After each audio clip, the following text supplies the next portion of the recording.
Hello and welcome to the next ADHD Mums episode. We are back with Jessica Burgess, a psychologist and legend, for the next episode that we are going to do on high achievement and ADHD. If you haven't listened to the first episode, I will go over who Jess is and what she does, but I would highly suggest going back to anxiety and ADHD, which was a cracker.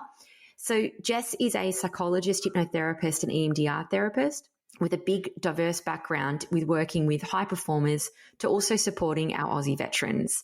She's worked with juvenile justice, she's worked in NDIS and with women's health and spirituality. She is deep diving into human experiences and all of its complexities.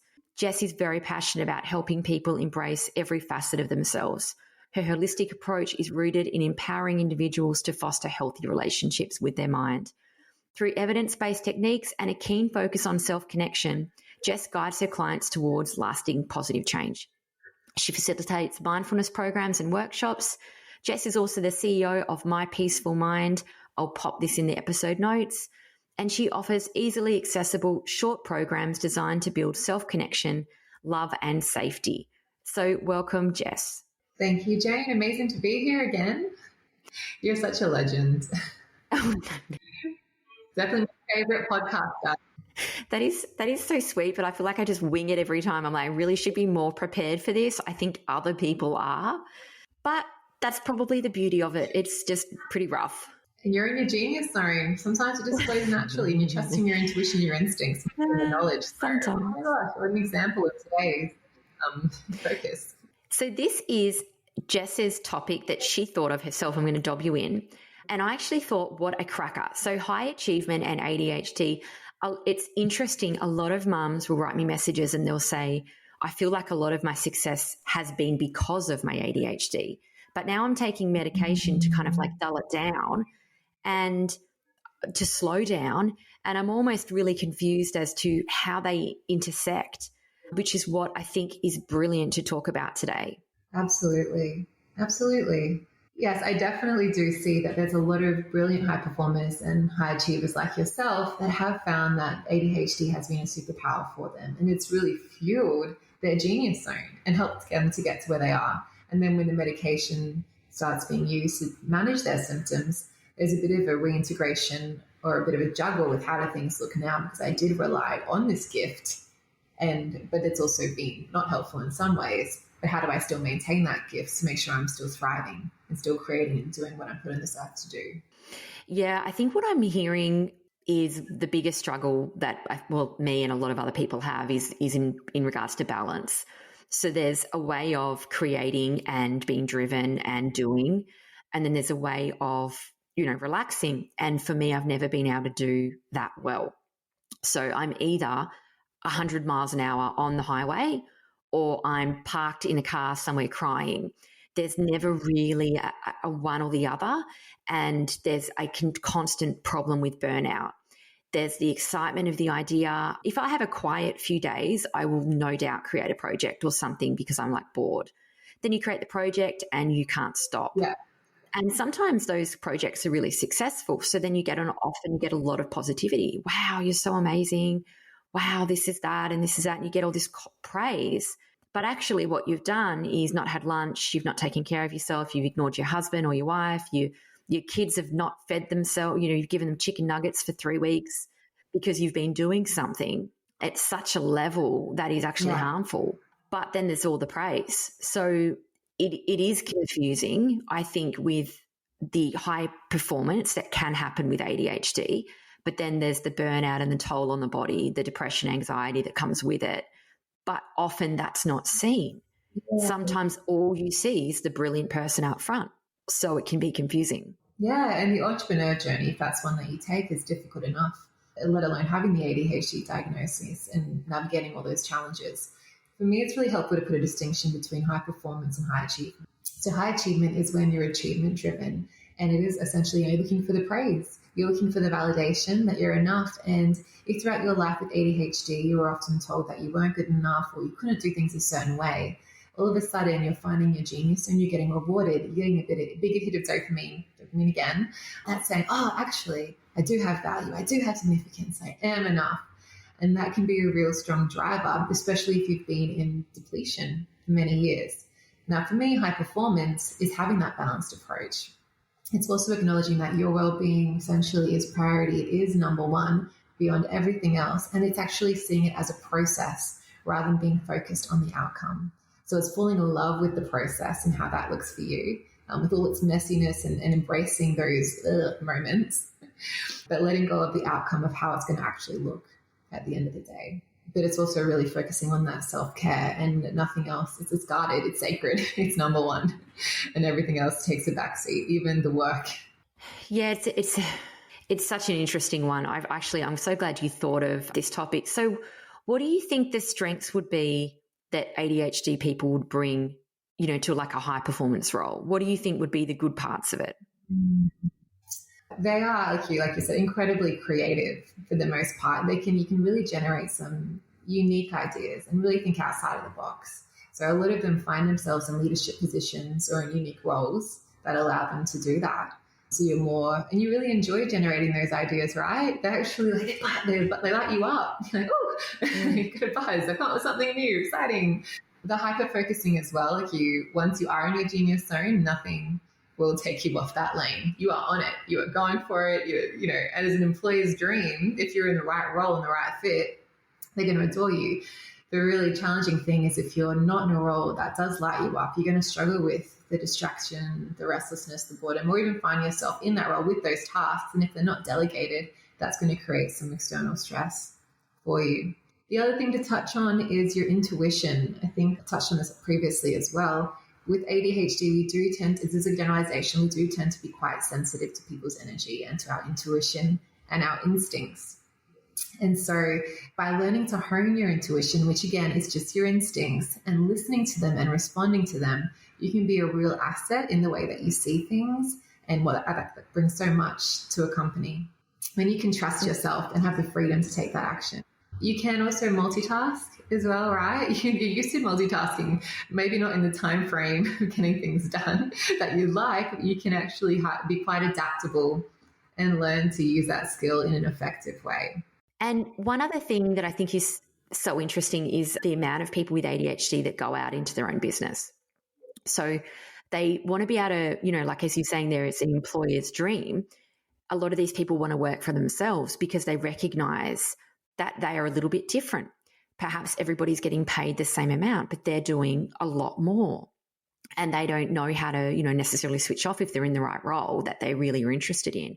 So I suppose in the ADHD brain, because you always want more, you want to reap the reward. So a lot of them will start their own business, or they'll be a sole trader to try and be able to control the flexibility as well, because obviously they're wanting to work really hard for 2 weeks, but then maybe they need to take a week off because they've gone too hard. And that flexibility, I think, can be really important for the ADHD brain. And if they're able to make enough money, let's say in 2 weeks, maybe they then take 2 weeks off. And that might be better for them than working full time, 40 hours a week. Absolutely. I've seen quite a few clients that I have on the NDIS get put into roles that it's not in their genius zone, and that can be highly distressing and soul crushing essentially. And it reaffirms all those fears that they had. And a lot of them do end up becoming entrepreneurs because it is using that gifting. And the other skill I should add is communication. I actually do notice a lot of, especially female people with ADHD diagnoses, just fantastic and adaptable with their communication. And they just have this way of connecting with people really beautifully and bringing the best out and knowing how to talk through things with them. And that's a skill. It's an adaptive skill that they've learned over time. And it's kind of like a masking approach. In a lot of ways, we learned to have really honed on this skill because we weren't focused so much on others. And it's not for everyone, but for a lot of the clients that I see, they're really eloquent and fantastic with the way they communicate and connect with other people. And that also ends them in leadership positions and being the CEO of their own company too. Yeah. And let's say if you promoted up high enough, or you created a company and you were the CEO, because that would be a huge achievement. How would someone with ADHD then manage that kind of level of responsibility? Because that would be huge. In an ideal world, you have a supportive employer or team around you. The challenges are when you don't have that team that understand what's going on for you. So you obviously have the option of disclosure, But transparency, and if you have people that get it, then you're going to be able to delegate your zones that don't light you up, so to speak, to really focus on your giftings. And that is key to be a thriving CEO and entrepreneur. It's designing your life in a way that creates balance, and you're focusing on the area that is going to be best for you, which then allows others to focus on their giftings in their zones. Does that answer your question? Yeah, it does. And see, I wonder then when you were talking whether it's a good idea to be open about a diagnosis in the workplace. A lot of people ask me that question, and I think that's a really difficult one that only you as your own person could make that decision. But if you're going to be delegating tasks and you want to be delegating tasks that you're not interested in or you're not good at to free you up for your genius zone, then it will be interesting, because I think theoretically in my mind, you'd be better off to declare the diagnosis and then say, hey, look, I'm actually not good at this stuff. I need support over here.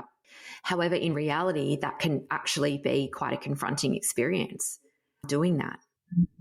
Yeah, absolutely. You can be faced with, there can be stigma still around misunderstanding around ADHD. So obviously it's situations unique to the individual and what you have going on. So you use your discernment there. But if you are really struggling, it could be worthwhile disclosing this information to give your employer understanding if you are working for someone else. But if you are the boss, then it's kind of a different situation where you have the ability to explain what's going on to those around you so then they can better support you. But I remember in a previous episode, you were saying that you tried this approach and it wasn't received in the way that you were hoping for. To listen to that one, Jane. You listened to that one. You did. Yeah. And, that's also, it is a bit of a roll of the dice. You don't know. But you're still giving them some insight into what's going on for you, even if they can't receive it at the time because they're caught up in their own emotions or their own experience in their own world. So if anyone's wondering what that episode is, it's called RSD, a personal story or a personal share. It's basically something happened. I don't even really want to relive it, but basically I had a huge argument with someone at work, and then I disclosed to them that I had ADHD and this is how I was feeling, and I didn't get much positivity back. It's an interesting one. I always think about deleting that episode. I've left it so far, but at some point I'm probably going to delete that one. It takes me back a little bit though. There was always this situation I think of where I had a group training in Brisbane, and it's my company. I own it in a partnership, and I felt, and I definitely don't think or see of myself as a big deal, like at all, right? But the people that were in that office that day were certainly given that impression, not by me. So I was a little nervous going in, thinking that there's been this build up of this founder, owner coming in like with all of her, realms of how great she is, and I was feeling a lot of pressure thinking this has been built up by someone else.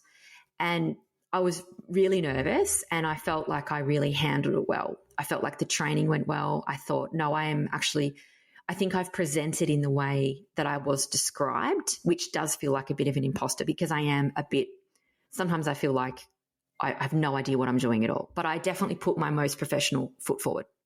As I'm leaving the office, I'm thinking, geez, I think that went pretty well. So I was starting to relax a little bit, and I had a lot of things in my hands trying to leave. I was trying to get out of Brisbane to get back to the coast so I could pick up my kids. And, I said to everyone else I was going to a meeting because, I'm very high powered that day, And so I felt like an imposter. I took my mask down for a moment, and there was a door, and it was a push-pull door. And do you think that I could navigate that push-pull door in front of an entire room of people that I'd held it together for? No, I could not. So I'm push-pulling this door. I don't know if it was pull or push. I was just kept doing it the wrong way like an idiot. I was still trying to say goodbye, ha, ha, ha, and I nearly held it together. I ended up, and then someone actually said, oh, it's just a push or whatever. And I was like, oh, it wasn't really obvious to me. Like it had a huge sign there. As I'm trying to get out, I both trip over the door and drop everything that's in my hands. As I'm doing this, my dress comes up, my undies are out, and I thought, this has never been a more poignant reminder of who I am. You know what I mean? I was like, I nearly made it being that person.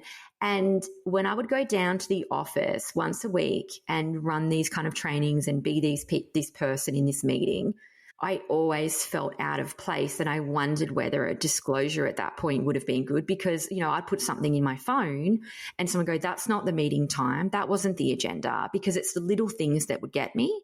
But by never disclosing, I always felt like I was covering to cover all of the things I wasn't good at, which were always very simple things that a small child could do.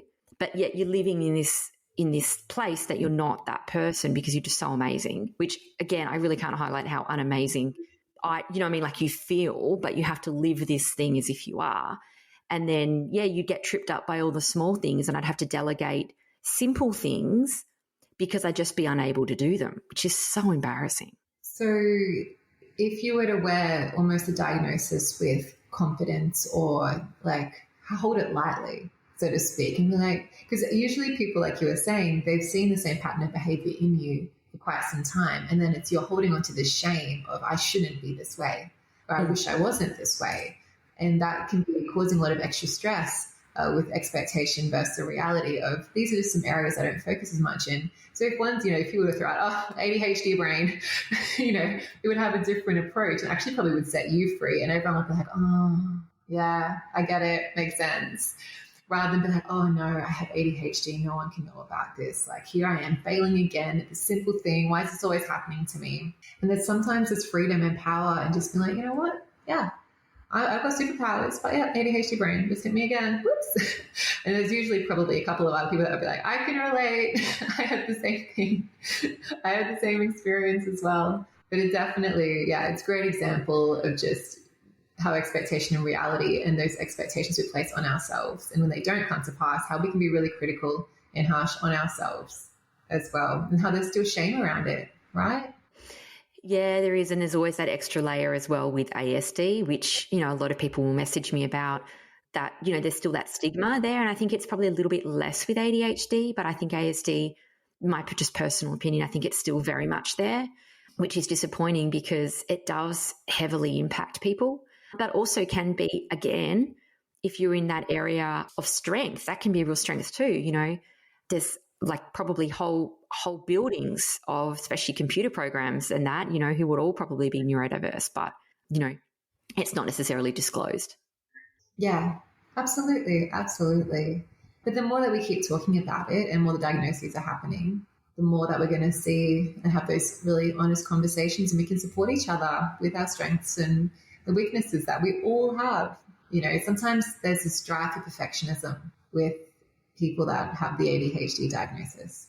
And again, it's like almost proving that you were good enough because you felt not good enough throughout your entire life. And there's this idea that finally, if I attain this idea of perfection, then I will have value. And then I'll prove to you all that I was always good enough. And it's that inner child coming out, that wounding. So it's a really beautiful invitation to reparent and even visualize now as an adult, that was you back then, failing, so to speak, inverted commas, making mistakes, etc. What's the advice, or what's the love, or what's the compassion, or what are the words that you give yourself at that time that you didn't receive, but you really needed to hear? And it probably would be like, we're all human, we're all imperfect, we all make mistakes. There is no such thing as perfection. But oh my gosh, look at the way that you got back up. Look how you keep trying. Look how resilient you are. You're phenomenal. You're a star. And it's a really beautiful invitation to start reparenting those woundings. That's driving a lot of the behaviors and the insecurities and the fears and the shame. Yeah, it's a great point that perfectionism definitely plays in there. I remember the psychologist that I see, he always says to me, if you have an idea, you don't have to action it. And I always think about him because it's like, if I look at the walk-in robe of my kids' room, for example, it does my head in. Like, it's nuts. There's this big cupboard. It's just full of crap and doesn't make any sense. And he used the analogy. He said to me, you would write that down on your list. Then I would go and buy storage. And then I would get the storage. I have to put it together immediately. And then I'd probably start the task at a really inopportune moment when my kids would come home. And then I'd be super aggravated that they keep interrupting me. And he said to me, he's like, a lot of people would just shut the cupboard. It's something that they could do, but they're not going to necessarily do it today. Whereas I would take all of those tasks, and I think it's the perfectionism in me, and then want to get them all done and tick them off my list. And I said, I don't know how to get out of that. And he was like, just stop writing it down. So, well, that's an idea. So I've got a long-term folder now where I just put at the back, and I put all of my perfectionism ideas at the back. So I can't see them, Yeah. but like I know they're there. Yeah. Yeah. Beautiful. Out of sight, out of mind. And again, you're acknowledging them, but you're just not taking action. You're not fueling them, which is fantastic. It sounds like really writing it down in the moment. So what would be some strategies to manage the challenges, do you think, of like high achievement and ADHD? So knowing your warning signs, because again, not talking so much about high performance, but if you're in an achievement cycle, knowing what balance looks like for you with what you have going on, realistic balance, and then identifying the times and ways you do start stepping out of it, and allowing your partner to bring some, if you have a partner, to bring some feedback and accountability as well to you, and to be able to receive the feedback from your partner. To be like, okay, humble that pride and be like, okay, I'm going to take it, I'm going to listen to you, we're going to create some changes together, and really lean on that support and help if you have one. That's one of the most important things. And then coming up with like, what does a wellness balanced week actually look like for you? Because often we haven't put time and attention into even allowing our mind to create it. We're still on the old unconscious wheel. So sitting down long enough, what's realistic balance for me? What would be the ideal? I do a pie chart as well sometimes, like how much do I actually need to feel well? What is that going to look like for me? How much time do I need to spend in work, but how much time do I have to spend doing extracurricular other things that's going to help me then do my work and connecting with my values as well? A really good exercise is to explore your values. What is most important to you in this life, right? There's a wheel of life that you can download. It's just like a simple tool, and you scale and you write down a number for each area of your life, and you can see how closely you sit to the center and how far away. And I get all my clients to do this. And then, so if you're closer to a 10, then you're living a life with your values. And when you're living life with your values, you're actually going to be happier and healthier. But if you're closer to a 1, that's then warning, red flag. I need to create some change because I'm actually going to be in depletion, and it's going to be affecting my anxiety levels, potentially depression levels, my mood, and my relationships, and the way that I do life. So you always have a bit of an anchor point to come back to evaluate, am I living in balance in life with my values, or am I actually off course? The other thing is using meditation and hypnosis specific to the life that you want to create. So for, like we touched on earlier, 90% is unconscious. You're being driven by old beliefs around needing to perform to be good enough. And they're all unconscious drivers, which is why you're like, I can't actually identify why I'm doing what I'm doing. I'm just doing the thing anyway. And it's automatic. It just feels like it's me. So we want to go into the same state that those beliefs were formed. And you can do that through meditation, visualization, which we touched on last time, through the anxiety recording, and hypnosis. So what that would look like is just doing a simple YouTube and finding a meditation recording on creating balance for yourself if you wanted to. Or simply putting, we call them binaural beats. So there are certain beats that play in the background that allow your mind to relax. So in a relaxed state, you're in your theta and your alpha state. And if you just YouTube alpha theta beats, for those that struggle listening to someone's voice, it allows your mind then to pair to that relaxed frequency. And then you can start doing a visualization practice around that balanced life as well. But having and coaching around this as well, having someone to keep you accountable can be great. Yeah, beautiful. What about one thing that I do wonder about is within our schooling system, there seems to be a bit more of a vortex around creative, like achievement. And I have really noticed that I think has gotten worse. I don't want to use bad and good, but in my personal opinion, I think it's become a bit worse in terms of parents and adults and everybody wanting to be the best, have the best. And then sometimes there's pressure on the kids too, because, you want them to be obedient and achieving and doing well at school and, getting the job or getting the award. And, on social media, you see people a lot, my child got best and fairest or whatever it is. And it becomes a little bit of, I think, an achievement vortex. And if we do have more ADHD kids than ever coming through, and then they're in this up against this achievement vortex, which is dopamine hitting them whenever they win or something good happens. I know this is a big question, but how would we as ADHD mums encourage our kids to maybe, because I don't think the well-being is really there at school. I think it's more like achievement. So I'm always trying to figure out how I can actually show my kids the importance of well-being as opposed to just achieving at school, because they're already getting the achievement, like they have to achieve. That's already given to them at school. You don't need to do that. I don't personally feel at home, but I feel the well-being we need to really push more. Absolutely. And I think it's fantastic you're even having the conversations because that's going to be bringing it to their awareness. And because it is really achievement based, like we were saying with high performance, is flipping to how can we make the most of the process?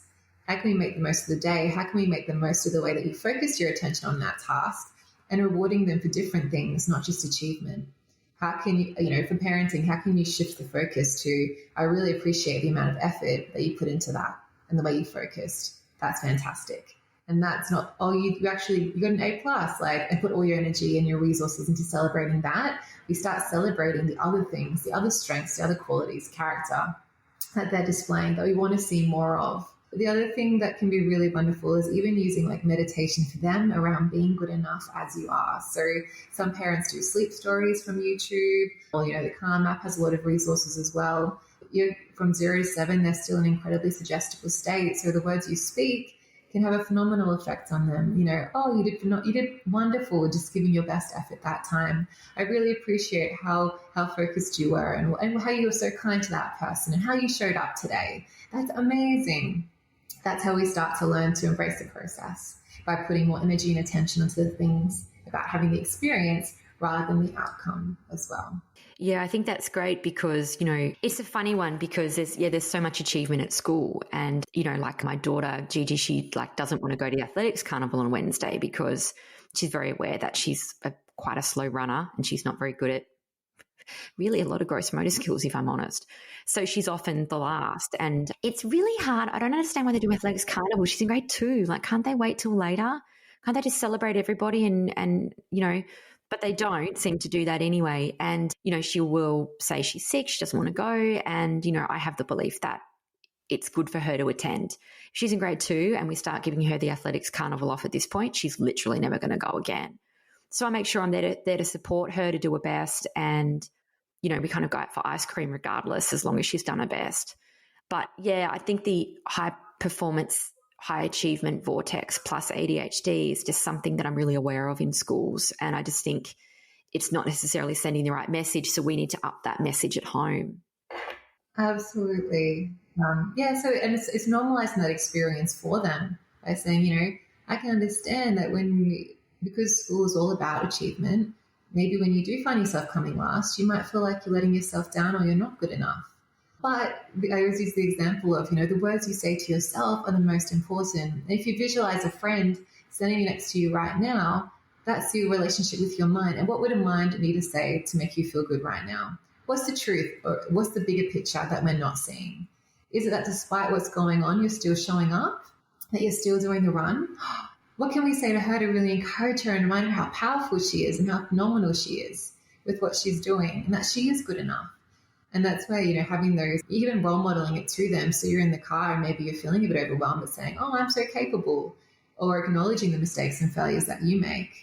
Again, inverted commas, failures, just the humanity that you show and the way that you talk to yourself or talk out loud, they're going to mirror that. It's like, you might even put yourself in a position where you're essentially coming last, but role model how you, this kind of self-talk that would actually have you being a cheerleader rather than being a bully. You're like, you know what? Oh, look at you just having fun today, setting that intention. And you wouldn't say that probably in front of the kids, setting an intention, but look at you just having fun and playing and just enjoying this beautiful day and stretching your legs and giving it a shot. And who cares? You're bold, you're powerful, you're wise, you're incredible, you're phenomenal. Getting in that cheerleader zone, right? Because the critic can be so loud, and it starts, like you were saying, from such a young age, where we start having the critic or the bully show up. Yeah, that is such a funny one. There's always this little girl who comes last. It's always her or Gigi that will come last. And I was trying to get Gigi to be positive one day, and she said the most sweetest thing. And she goes, maybe if I came last, then at least this other girl would then not come last. And I was like, oh my God, she's giving her the gift of coming last. Yeah, as a fellow last comer, can 100% relate. Spot was not my thing. We're at the cross-country thing, and it's they've got this big lineup with all the big sign, and they've got the finish line, and they line all the kids up, and then all the parents are standing there, and everyone's clapping.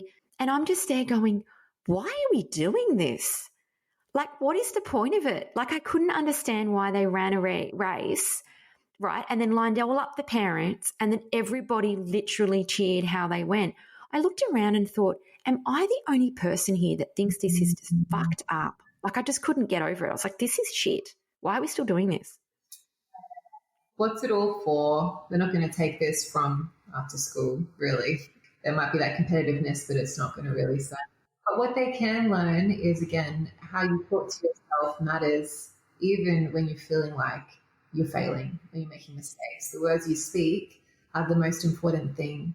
And so even if, again, you emotion coach her through that, okay, these are the words that I would say to myself in this situation. And it's not about being false positive and being like, oh, you got this. It's been like, you know what?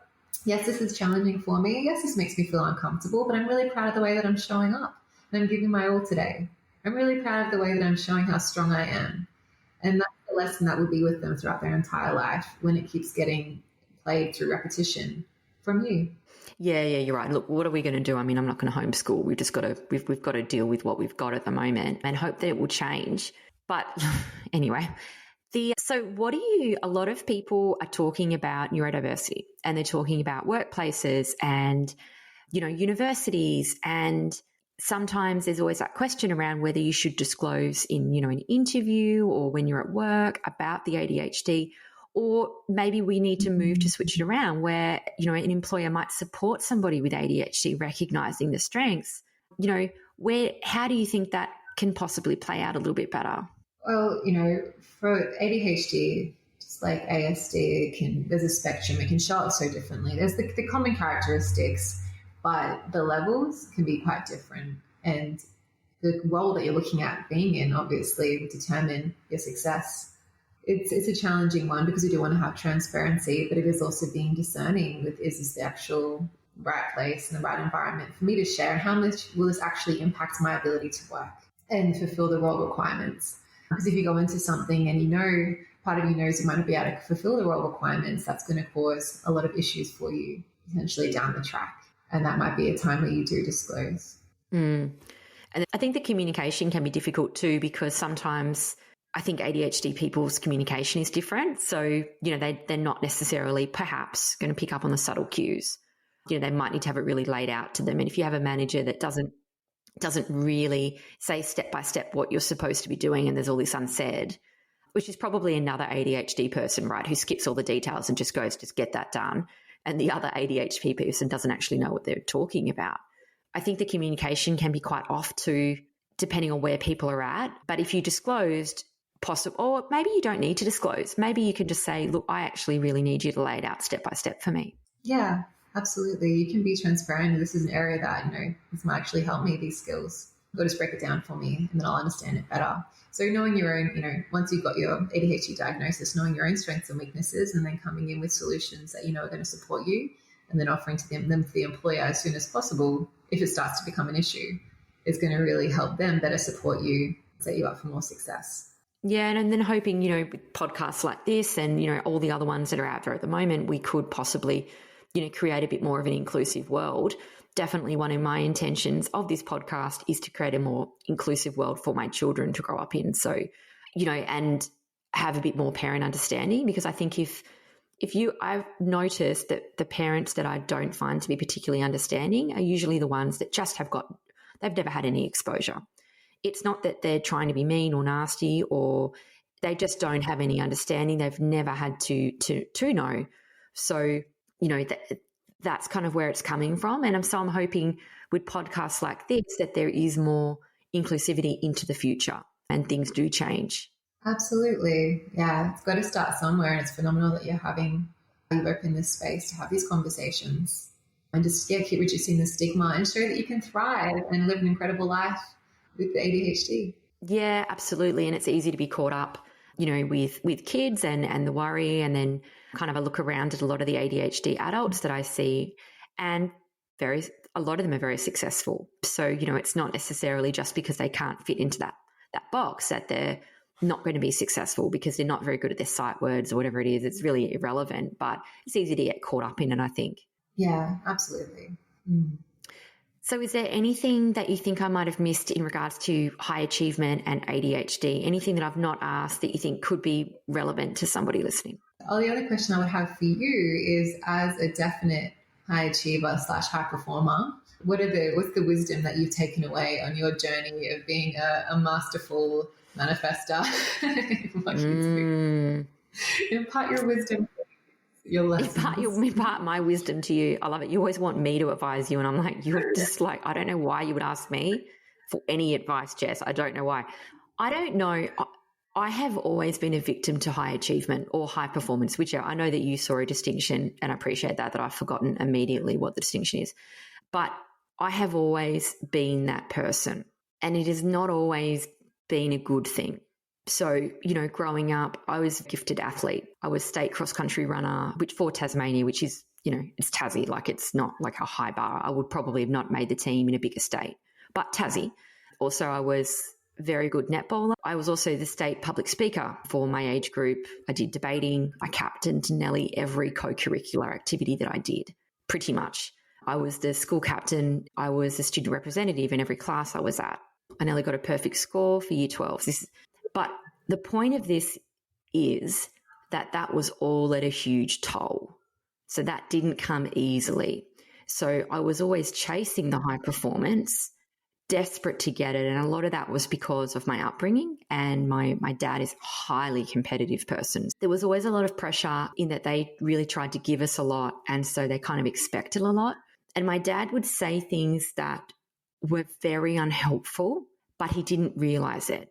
So I remember, for example, going to the cross country and winning it, as I won it every year. Like I won it by laps all the time. And again, this is Tassie, like it wasn't like it was biggest school in Sydney. But I remember my dad came off a building site one day. Oh, I just feel like so weird, like just talking about how great I am. It sound like a real idiot. But anyway, I'm just trying to be honest, which is, anyway, I'm having a lot of like problems with this whole conversation. So anyway, he came off this building site because he was a builder, and it was a big deal for my dad to take any time off work, right? He worked 14 hours a day all the time. And he came off the building site to watch me, and I'm running, and I was always full of nerves, like the pressure on me to win it. Like I'd be nearly vomiting with the pressure, even though everyone else would be looking at me like, of course she's going to win. She wins every year. Or people would be hoping that I would not be there so then they could win. Like it was obvious to everybody, but the pressure. I remember feeling sick and vomiting in grade 4 because I was terrified of running it. And I would go and run it. I remember I ran it and I won. And my dad came over to me, and I was like really pumped that he was there. And the first thing that he said to me was, "Why didn't you win by more? I thought that you would have run 2 laps bigger than that." Didn't really see what I was looking for. Ooh. And I feel bad saying that because he's actually he's a great father. And look, he had ADHD too. I think he probably thought he was being funny, in fairness. That's a pretty fucked up thing to hear. If I heard someone say that to their kid, I'd be like full child abuse. Like I'd be devastated for that kid. But he would say that stuff to me a lot. So if I get a report card, I'd get all A's, there'd be 1 B, and he'd go, not really happy with that. And he'd say it as a joke, but it would really affect me. And so then moving into high school and doing all of the extracurriculars, I was in the band, I was first clarinet, first piano, like literally I did everything possible. And I got so much positive reinforcement for doing that. There was literally no emphasis on rest. There was no emphasis on sitting down. We would then go and do working bees. And my grandma was 80 and she'd have a chainsaw and she'd be ripping down trees. And if anyone sat down to eat a sandwich, it was like, oh, you're sitting down? A very hard work ethic family, and not very tolerant, of failure or anything deemed as failure, which was coming second, by the way. That's not failure. So that kind of environment really pushed my buttons.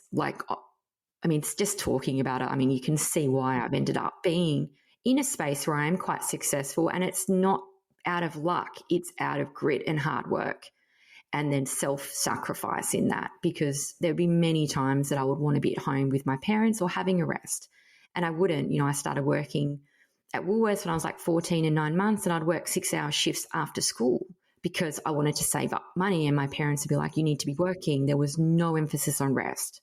So in terms of high achievement and ADHD, it does make me a little emotional because I just think it's such a problem, and I am very triggered by the school and the schooling system because I think it's wrong. And I want my kids to have a sense of coming home and chilling, relaxing. But then it's so difficult for me to do that. And, the psychologist that I see said to me recently that he doesn't think I'll ever have the personality to not be doing something with my brain. Like, he's like, I was trying to relax and take a day off work. And I said to him, I don't actually feel like I can do it. He said, you might be that person that always has to pursue a passion or some kind of paid work or learning something or studying. I might not be able to actually be that old lady having the cup of tea, watching the water. That might not be in my future. And then I'm kind of like, oh, that's a bit depressing, isn't it? Like, so the relationship is a really hard one, and I have trouble with it because I want to switch off, but then that's also, my success has really been driven by ADHD. So then it's confusing because I feel like if I take the pressure off, it might all go away. And the flexibility that I have with my work and my kids, if I take the pressure off, it could disappear. That's what it feels like, as if I stop moving, I will die, which sounds, again, super fucked up. So that was a long answer, Jess. I don't even know if I answered your question. No, thank you so much for sharing that. And it just shows, the power of the belief, right? And just how powerful of a driver our past experiences can be and the systems that we're born in can be, and how much of an influence they have even now. And it sounds like, you've come to a point of accepting that you might not be that meditative master that just chills, but relaxation can show up in different ways, right? You can find a way for you that you recharge, whether it be probably might be a float tank, but something that does calm your nervous system, and that's the most important thing. But the underlying belief that you identified is that if I stop, then what am I left with? And it's the unknown that's terrifying. Because what if it all goes away and then you said, oh, I might die. And then what does that mean for you? Like, I might die. Exactly. And this is where I think the medication has been great, but it's left me without some tools too, because it allows me to slow down my anxiety. But then what do I fill my time with? Because I just feel like I want to work more or have my kids more, like my little one's not at school yet. And then, my hubby is so lovely. He's like, why don't you prioritize yourself? Why don't you just go for a walk one morning a week? And it seems so unattainable for me to do that. And then that self-care piece is missing because, and I think it's also that idea that people that are successful or high achievers are happy. And my perspective always is that they're not. I look at my friends who are happy in their jobs and happy in their family. They live quite, and I don't mean this in a derogatory way, simple lives. They're happy. They've got their job they've been working at for a long time. They're in a relationship they're happy with. They've got a couple of kids. They go to the beach. They don't seem to drown in all of the things that I drown in. And, even my husband said to me the other day, he's like, well, Jane, I don't understand why we're so busy all the time. And I'm looking at the calendar and he goes, I don't know if you create this or whether it's real. That has done my head in because I'm like, is it not real? Am I creating this? Because you don't know head from the tails anymore when you've done it for so long. Yeah, and it can be, I think, he mirrored back that on a subconscious level, we can create the busyness out of the fear that, again, if I stop, then essentially I'll be with myself, right? If I take everything away, every kind of stimulation, etc., the dopamine's gone, then I'm in the void, and then I'm in a terrifying place, an unknown place. That doesn't feel very safe to me. So what I'm going to do is I'm going to create business for myself so I don't sit there long enough to actually just be, because just being is probably the most terrifying thing for me, right? But I just want to encourage you with the role of beliefs, right? Because even if a simple exercise, and what I love is that you've already identified what the belief is. It's like, if I stop, everything will end. Chaos, life will end itself. But the opposite of that belief is, even if I stop, everything will keep going. Or the brain loves descriptive words. I'll flourish, or I'll find peace. There's so much power in the words that we speak out over ourselves. And those beliefs, once they're at the surface, they're weakened enough that we can start to shift them and really challenge them, right? So an experiment that you could do with a coach, and that's the CBT, it's like behavioral activation, behavioral exercises. It would be scheduling in and making a walk happen, even though it feels like so foreign and out of control. But you break it down as you call an experiment. Okay, I'm going to test this theory, right? I'm going to test this hypothesis that if I just stop everything, the world will end and I'll be overwhelmed, or I'll be able to cope, or it'll be too much and I'll feel horrible. and I'm just going to test it for 15 minutes. And then you might test it a different way, and you kind of build a bit of a step ladder where you start with the easiest thing and you finish with the most challenging thing. But you gradually start testing that belief. And then what you find is the more you test it, the more you start to create safety in your body, and you're able to challenge it and actually have the experience to recognize that even if I stop, I'm going to be okay. And actually, I might even find a little bit of peace here, and it might show up in different ways. Or even if it's uncomfortable, I can still tolerate the discomfort, right? But you get to design your own ladder. You get to still choose relaxation things that are right for you, or downtime things that are right for you. But a coach can really come in handy to get that process happening. Yeah, and I think it's almost like linking up the purpose with self-care. Because, like, for example, I noticed the other day, Gigi keeps talking about picking up rubbish at lunch, and she talks about picking up rubbish, and the purpose is to save the dolphins, because rubbish could fly into the ocean and it could kill a dolphin or a turtle. So she's saving the world one piece of paper at the time, right? And I'm like, why don't you just play with your friends? And what she says to me is, basically, it doesn't have enough purpose. She wants to have purposeful play. She doesn't want just to hang out for the joy of it. She's trying to find meaning and purpose at lunchtime, which is why I got taken up into all this extracurricular stuff. And my best friend from Perth, who always listens to this podcast, she, I remember we went to grade 11, we were in grade 11, and she said to me, why do you always have meetings at lunch? Because I went to a meeting every lunchtime. Like, 5 days a week, I was in a club. I was in charity club, I was in debating club, I was in fucking other clubs. And then we got to the end of the year, who got all the awards for grade 11 and grade 12 and like all of the awards? Who got them all? Me. Because I was actually in running every single club. And I remember at the end when I got all the awards and I got all the dopamine dump of it, I remember thinking, I don't know if that was worth it, because everyone else had a lunchtime. You know what I mean? And so it's like I can go for a walk with a friend because I'm helping them, or there's some kind of purpose to it. We're catching up.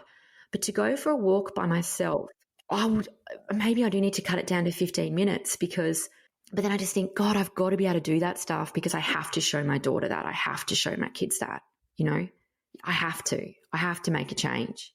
Yeah. So I just love, I think kids are brilliant, but also everyone mirrors back lessons and wisdom. And if we're humble enough to take the lesson, we can fast track our process, right? And the lesson will keep coming back to us and being fed in different ways continually. You might hear it at one point, and if you don't take the lesson then and there, it will cycle back in through someone else. And the mode of the lesson is self-care and maybe finding purpose. And that was the message you were meant to receive that day. So for you, it's okay, what would actually make this a really purposeful activity? Is it that I'm learning to sit with myself and maybe sit with those parts of me that I don't really like or I've been trying to hide from? And if that's the exercise, how can I provide some safety and make it as fun as possible for myself? Maybe I take a scooter, maybe a skateboard, something else to make it enjoyable. But that's why I'm creating this time for me. And that's my purpose. That's my why. Because I spend so much time and energy elsewhere that maybe I have the time to find stillness, but I'm actually choosing not to, and this is my invitation to create something different. No, I think you're right. And this is why I think some people with ADHD go from one success or achievement to the other across all areas, because they can't stop. And then the balance is never there. And then, we pass on all those beautiful traits to our children, which is what I don't want to do, but I'm just struggling with the tools. But that is very interesting. I'm just going to have to go away and think about that one for a long period, Jess. It's going to be like playing in my mind all today, this conversation. Thank you for your help. I'm glad that we've recorded this, because a lot of the time when we have like a coffee or something, it takes me a few weeks to implement, and I think about it for so long. Now I've got this recorded. I'm going to go back and listen to this, write some things down, because your advice is always so good. Thanks so much, Jane. Thanks for being such a cheerleader. I always love being in your presence. I walk away and I'm like, can you do it? No, I'm always like, don't do it the way I do it, because there's like no self-care, Jess.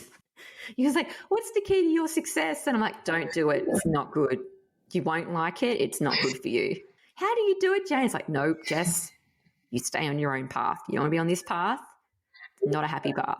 Oh, I was talking to my husband about you. I'm like, Jane just started a podcast and she's already mastering life. He's like, she's doing what? I mean, of course she is, but like how? I'm like, what's her superpower? I haven't figured it out. How do we get some of this superpower?